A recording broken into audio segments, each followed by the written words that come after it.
ये कहा जाए कि सब कुछ जायज है चुनाव और डिजिटल क्रांति में। डिजिटल का इस्तेमाल करके कुछ भी जायज है, क्या ये संभव है? प्रधानमंत्री नरेंद्र मोदी तक ने एक सभा में फिर महाराष्ट्र में कहा है कि भाई मेरे नाम पर भी, मेरे से भी फेक वीडियो चल सकता है, सतर्क रहना जरूरत है।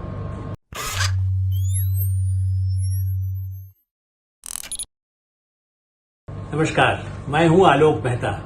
HSI में आपका स्वागत है। हमारा अनुरोध है कि आप HSI देखें, सब्सक्राइब करें, लाइक करें, अपने मित्रों को फॉरवर्ड करें, ग्रुप्स को भेजें और आपकी जो राय हो वो भी हमें अवश्य बताएं। पहले हम सुनते थे, कहावत थी, ऑल फेयर लव एंड वार। मोहब्बत में और लड़ाई में सब कुछ जायज है। उसी तरह से एक आता था, साम दाम दंड भेद। ये चाणक्य की नीति या जो भी हमारे भारतीय संस्कृति में कहा जाता था कि हर तरह का फॉर्मूला। अब ये कहा जाए कि सब कुछ जायज है चुनाव और डिजिटल क्रांति में। डिजिटल का इस्तेमाल करके कुछ भी जायज है, क्या ये संभव है? कोई कोड ऑफ एथिक्स, कोई नियम कानून नहीं होगा? क्या ये चल पाएगा लोकतंत्र में? और भारत में नहीं, और जो देश है लोकतांत्रिक, खास करके Britain, Germany, France, America, Japan भी, वैसे दुनिया के और देश भी लोकतांत्रिक हैं, लेकिन बड़े देशों का नाम ले रहा हूं जिनसे हम भारत में, जिस पर चर्चा बहुत आवश्यक है, खास करके उस समय में जब अब हमारे यहाँ भारत में सबसे ज्यादा मोबाइल फोन है, सोशल मीडिया का सबसे अधिक उपयोग है, इसलिए बड़ी बड़ी सारी कंपनियां, गूगल हो कि व्हाट्सएप के कंपनियां हो कि जितनी कंपनियां हैं वो सब, Meta, Google, open, artificial intelligence, सब लग गए भारत के लिए। और चुनाव में इसका उपयोग एक भयावह लड़ाई की तैयारी जो करता दिखाता है। जिस तरह से गंभीर आरोप सामने आया, गृह मंत्री अमित शाह का वीडियो को तोड़ मरोड़ करके, मतलब उसमें से एक हिस्से को कुछ हिस्सा हटाया, उनका चेहरा रखा, उनकी आवाज रखी, कुछ हिस्सा बीच में हटा करके दूसरा वीडियो डाल दिया, ताकि और गंभीर आपस में तनाव पैदा हो, सांप्रदायिक ही नहीं जातीय युद्ध शुरू हो जाए। आप गंभीर इसलिए मैं कह रहा हूं कि देखिए, अभी भी हमारे यहाँ जागरूकता और इतनी बड़ा देश है, फिर भी खतरा होता है।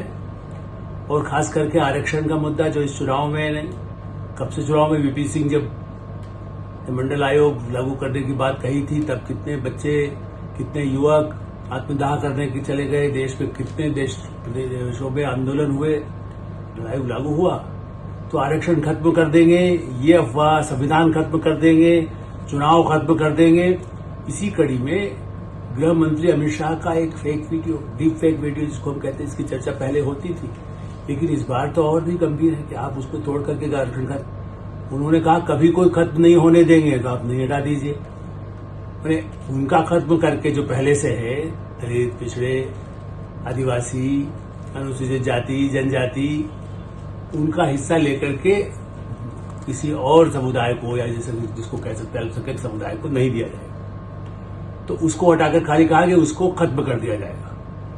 जहां कहा खत्म नहीं होने दिया जाएगा, कह दिया कि खत्म किया जाएगा, सब कुछ आरक्षण को खत्म कर देंगे। प्रधानमंत्री नरेंद्र मोदी तक ने एक सभा में फिर महाराष्ट्र में कहा है कि भाई मेरे नाम पर भी, मेरे से भी फेक वीडियो चल सकता है, सतर्क रहना जरूरत है। इसलिए हम इसकी चर्चा कर रहे हैं कि क्या सब कुछ जायज है। और पहले जो दो लोग, एक तो असम में पकड़ा गया है, उसका तो पड़ताल चल रही है कि उसके पास लैपटॉप, इसकी जांच, साइबर क्राइम है। छोटे मोटे अपराध तो, छोटे मोटे भी, बड़े अपराध की चर्चाएं तो होती रही, पैसा ले लिया, उधर कर दिया। लेकिन पूरे भारत समाज में जातीय संघर्ष, जातीय युद्ध, चुनाव जीतने के लिए उसके पहले हिंसा हो, बल्कि चुनाव हो या न हो, ऐसी स्थिति पैदा कर सकते हैं आप। तो अस्थिरता पैदा करने की बात है देश में। मैं तो उसको उस तरह से गंभीरता से लेता हूं कि तो एक आया, अभी और आने के खतरे हो सकते हैं, कुछ भी भड़का दे। हमारा कब्जा हो गया है किसी पर, अपना जैसे कहते हैं ना, विद्रोह का बोल बजा दिया, ऐसा कुछ भी अफवाह फैला दे, लोग अपने घरों से निकल पड़े।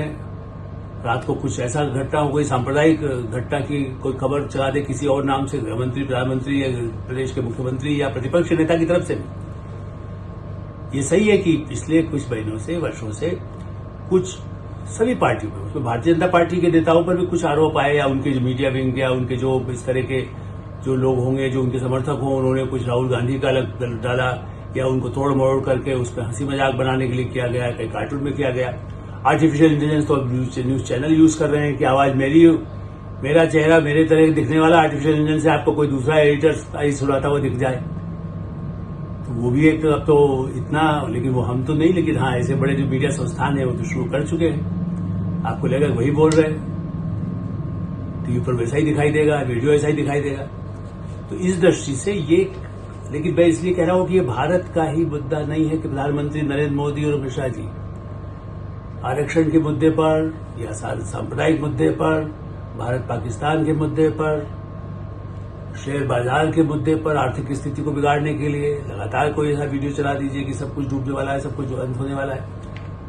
ये डीप फेक वीडियो, चुनाव में इसका इस्तेमाल, और जैसा मैंने कहा असम में पकड़े गए उसकी जांच पड़ताल हो रही है, उसके मोबाइल 2-3 जो भी पकड़े गए हैं, जो अभी तक तात्कालिक सूचना अभी तक आई है, मंगलवार के दोपहर तक जो सूचना आई है, 30 तारीख होने को है, और ऐसी स्थिति में एक, लेकिन उसके बाद गुजरात में 2 पकड़े गए, और वो किसके साथ काम करते हैं? एक कांग्रेस विधायक के साथ काम करने वाला व्यक्ति है, और एक व्यक्ति आम आदमी पार्टी का। बड़ा जोरदार गठबंधन है, खाली दिल्ली चुनाव में नहीं है, प्रदेशों में भी गठबंधन है। और वो ऐसा वीडियो उनके उससे कितने लोगों को सब किया गया, वैसे तो बाकायदा कोई मामला दर्ज हो गया, दिल्ली पुलिस ने दर्ज किया है साइबर क्राइम के तहत। कई 10-15 लोग जो आइडेंटिफाई हुए जहां से जा रहा था, उन सबको नोटिस सबन जारी हुए हैं। यहां तक कि तेलंगाना के मुख्यमंत्री तक को, क्योंकि उनके से भी कुछ हुआ होगा, उनसे पूछता है, उनसे कोई जानकारी लेंगे कि भाई आपका फोन या आपको उसमें से कहीं गया है, क्या गया है, कैसे गया है, आपके नंबर या किसी और को आपने फोन दिया हुआ है, या आपके राज्य से कुछ हुआ है, तो उनसे बातचीत की जाएगी या पूछताछ की जाएगी। एक मुख्यमंत्री यदि जेल में रह सकते हैं अरविंद केजरीवाल, तो दूसरे मुख्यमंत्री से पूछताछ वो लिखित में भी हो सकता है, ईमेल से भी हो सकता है। मैं नहीं मानता कि उसका कानूनी रूप से क्या रूप होगा।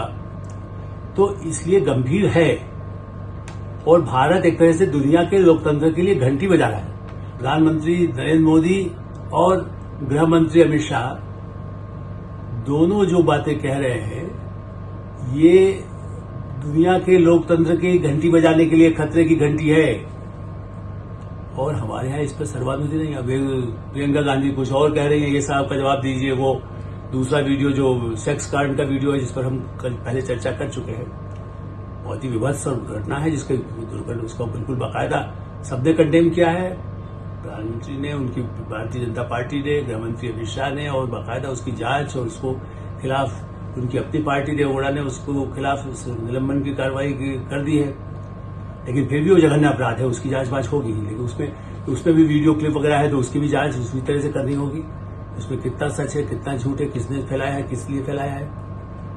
लेकिन वो तो फिर भी एक अपराध की श्रेणी वाला एक क्राइम है। ये जो आरक्षण या जातियों पर या देश प्रदेश पर, सुरक्षा के मामलों में, सांप्रदायिक तनाव के मामलों में, ऐसे वीडियो और प्रधानमंत्री और बड़े मंत्रियों के नाम पर, इसीलिए अब मैं आता हूं दुनिया में, ऐसा नहीं कि हम नहीं कर रहे हैं, उसमें एक मत यहां नहीं हो पा रहे। यहां एक दूसरे पर आरोप लगाने लगते हैं कि तुमने किया, तुमने राहुल का बनाया, हमने मोदी का बनाया, तुमने शरद का बनाया, हमने सोनिया गांधी का बनाया, या खड़गे जी का बनाया, या अखिलेश का बनाया, या लालू यादव का बनाया। भाई व्यंग होना, हास्य व्यंग और कार्टून अलग चीज है। आप समाज में दुष्प्रचार, झूठा प्रचार, झूठ के पहाड़ की तरह से सिर पर लाद दें, ये ज्यादा खतरनाक है। और इसकी चेतावनी इसलिए मैं कहता हूं कि दूसरे पार्टियों को भी एक साथ आना चाहिए, जैसा ब्रिटेन में हुआ। अब मैं आपको ये बताता हूं, ब्रिटेन में भी चुनाव है इसी 2-4 महीने के अंदर। वैसे मई में रहता है, लेकिन थोड़ा सा आगे कुछ महीनों में होने वाला है, 3 महीने 4 महीने में। तो वहां भी ये चिंता हो रही कि डीप फेक वीडियो, चूंकि 1 अक्टूबर में आया, और वो भी किसका? प्रतिपक्ष के नेता का, स्टेलमेयर। मैं नाम देख रहा था कि कहीं गलत आपको न बताएं। स्टेलमेयर जो है वो प्रतिपक्ष लेबर पार्टी के नेता है। लेबर पार्टी इस समय ऊंची तरफ जाने की, मैंने अक्टूबर जब आया तब शायद उतना आगे नहीं थी, लेकिन अभी कंजर्वेटिव पार्टी, जहां प्रधानमंत्री जो भारतीय मूल के हैं, उनके लिए भी उनके खिलाफ दुष्प्रचार या कहिए जो भी समाज में आर्थिक कठिनाइयां जो आ रही है तो उनकी सरकार के लिए ज्यादा खतरा दिख रहा है। अभी तक जो सर्वे आ रहे हैं उसमें लेबर पार्टी आगे दिख रही है, लेकिन लेबर पार्टी के नेता कीर स्टारमर और प्रधानमंत्री सुनक और लंदन के मेयर सादिक खान, वो पाकिस्तानी मूल के हैं वैसे, लेकिन वही के बच्चे तो ब्रिटिश ही हैं। किसी भी मुल्क के हो वहां मेयर बन सकता है, प्रधानमंत्री बन सकता है, मुल्क कहीं का हो। ऐसी स्थिति में तीनों ने चिंता व्यक्त की है कि डीपफेक हमारे चुनाव को प्रभावित करेगा। इसके लिए हमें सोचना, विचार करना चाहिए। संसद में मामला उठाया वहां पे। ऐसा नहीं है कि हम और आप खाली भारत के संदर्भ में मैं चेतावनी देना चाहता हूं। और अमेरिका में भी ऐसे चुनाव है, लेकिन वहां कुछ ट्रम्प साहब के ही कई सच्ची कहानियां चलती हैं। राष्ट्रपति ट्रम्प को बाइडेन साहब पर कोई वीडियो चला देता है तो वो उस पर हम नहीं जाते। वहां के भी कुछ कानून हैं, वहां की कई कंपनियां हैं। तो ये जो टेक्नोलॉजी का रिवॉल्यूशन और दूसरा स्वतंत्रता, ब्रिटेन में भी इस मुद्दे पर जब कुछ कानून बनाने के लिए पिछले महीनों के दौरान चर्चा हुई तो लेबर पार्टी, वैसे तो उनका नेता खुद ही उससे परेशान होकर के कह रहे हैं कि हमको एक होकर करना है, लेकिन उन्होंने भी जब इस पर कुछ तीखे कर तो उन्होंने कहा भाई ये अभिव्यक्ति की स्वतंत्रता भी तो है, सबको तो अपना अधिकार होता है। तो थोड़ा सा अड़ंगेबाजी की गई, छोटा कुछ नियमों में संशोधन करके वहां कुछ प्रक्रिया शुरू हुई है, लेकिन आप इससे न लगाइए। लेकिन फिर भी इस मत पर तो एक है कि हाँ होना चाहिए।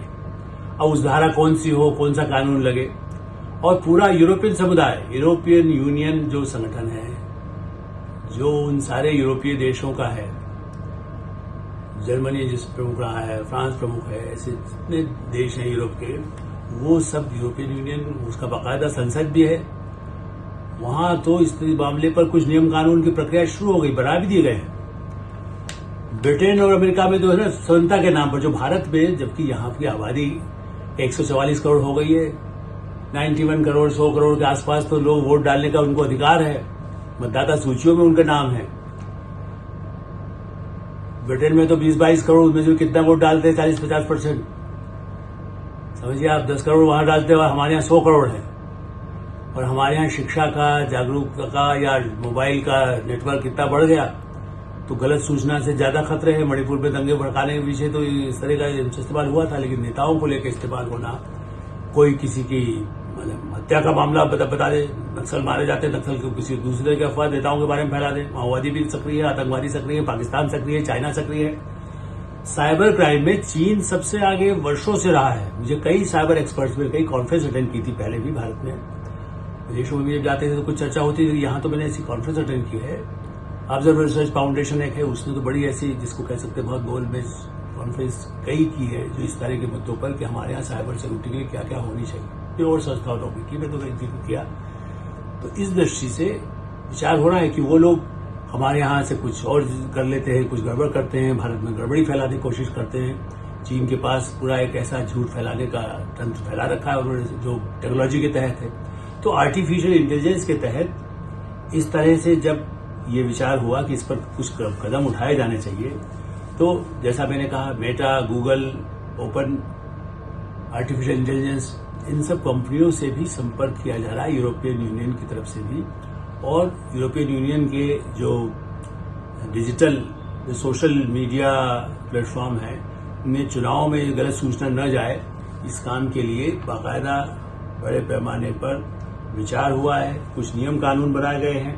इसी तरह से ऑफकॉम ऑनलाइन सेफ्टी पॉलिसी के डायरेक्टर ने भी कहा है कि भाई हम डिस इन्फॉर्मेशन को रोकने के लिए क्या क्या कर सकते हैं, क्या करें। गलत सूचना चूंकि यूरोप के लिए भी खतरा है। आपको मालूम है यूक्रेन के जो प्रधानमंत्री जिस तरह से लड़ाई लड़ रहे हैं, उन्होंने पलायन कर दिया, उन्होंने मतलब जो है सरेंडर कर दिया है। इसकी फेक वीडियो पहले चल चुका है, बाद में उसका डिनाई होता रहा। तो ऐसा नहीं है कि कोई चीन ही करता है, वो दूसरे देश भी कर सकते हैं, रूस भी कर सकता है, अमेरिका भी कर सकता है भारत के संबंध में। तो ये जो मुद्दा है भारत में, खास करके डेटा प्रोटेक्शन जो है, ये एक और मुद्दा है जिसके लिए भारत में कानून बनाने की कुछ कोशिश हुई। हमारे यहाँ भी कुछ परिवर्तन हुए हैं। जैसे हम कहते प्रेस काउंसिल, उसके पास तो अधिकार ही नहीं था। मैं मेंबर रहा हूँ 2-2 बार वहां, लेकिन होता क्या है कि उसके पास कोई सजा के अधिकार नहीं थे। अब अभी भी यही विचार ब्रिटेन में भी है कि इस पर कितना कानून का दर्जा कैसे हो, क्योंकि कितने वीडियो की आप वो कर पाएंगे जांच उसको प्रसारित होने से पहले। तो असली जो टेक्निकल फर्म्स हैं और दूसरा पॉलिटिकल पार्टीज हैं, उन सबको कड़े अनुशासन, बहुत जिसको कह सकते हैं कठोर नियम उनके लिए हों, वो खुद अनुशासित हों, वो खुद इसकी निगरानी करें और ऐसे पहले से ही ऐसे सिस्टम लाएं। बल्कि एक और भी कहा गया है, जैसे हम भारत के प्रधानमंत्री या गृह मंत्री, विदेश मंत्री या रक्षा मंत्री, ऐसे जो वरिष्ठ पद है, वित्त मंत्री, 5 जो भारत की सुरक्षा, आर्थिक सीमा की, गृह की, आंतरिक सुरक्षा का मामला या वित्तीय, ऐसे क्या मंत्रियों को भारत में या ब्रिटेन में या जर्मनी में क्या उनको ऐसे अधिकार हों जो दूसरों से ऊपर उठ करके हों, कि उनको वीडियो को पूरा उनका कंट्रोल उन्हीं का होगा, दूसरा कोई नहीं उसको संचालित कर सकेगा, उनके नाम का कोई दूसरा प्रसारित नहीं। यहाँ तो क्या व्हाट्सएप ग्रुप पर चला दीजिए, आप मेल पर डाल दीजिए, कभी अपने छोटे चैनल पर डाल दीजिए, धड़ाधड़ सेक्स वैक्स तो बड़े जो है लोग, अपराध तो रोज आती है कहानियां कि कैसा फर्जी कर दिया, अकाउंट से पैसे निकाल लिए, वो साइबर क्राइम नहीं। लेकिन पूरे देश के लिए जो खतरा हो, दुनिया के लिए खतरा हो, युद्ध की स्थिति पैदा हो सकती है, सेना के लोग यदि भड़क करके खड़े हो जाए, सीमा पर गोलाबारी करने लगे, कोई बटन दबाने लगे, कोई किस तरह से काम करने लगे, क्या ऐसी स्थिति से रोकने के लिए भारत में चुनाव का मौका हो या न हो, सभी पार्टियों को, कांग्रेस पार्टी, समाजवादी पार्टी, जनता दल, चाहे नीतीश कुमार का हो, राष्ट्रीय जनता दल हो, शिवसेना हो, एनसीपी हो, नेशनल कॉन्फ्रेंस हो, नॉर्थ ईस्ट की पार्टियां हो, भारतीय जनता पार्टी तो है ही सबसे बड़ी पार्टी इस समय, इन सबको सर्वानुमति बनाना चाहिए और चुनाव से ही इसका संकल्प कम से कम अपने ऊपर आत्मानुशासन, महात्मा गांधी का नाम लेने वाली सब पार्टियां, डॉक्टर अंबेडकर का नाम लेने वाली सब पार्टियां कम से कम इसका संकल्प तो कर ही सकती हैं।